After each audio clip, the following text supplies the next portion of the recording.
నమస్తే న్యూస్ 24 తెలుగుకు స్వాగతం. నా పేరు యామిని. ముందుగా వార్తల్లోని ముఖ్యాంశాలు ఇప్పుడు చూద్దాం.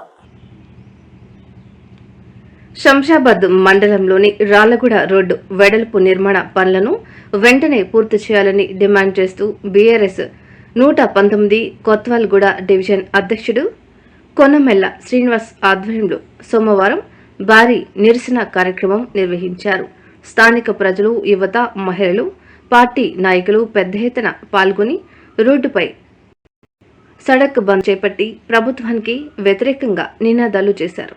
ఈ సందర్భంగా కొనమెల్ల శ్రీనివాస్ మాట్లాడుతూ గత 9 నెలలుగా రోడ్డు పనులు నత్తనడక సాగుతూ మొత్తం దుమ్ము ధూళితో నిండిపోవడంతో ప్రజలు తీవ్ర ఇబ్బందులు ఎదుర్కొంటున్నారని తెలియజేశారు.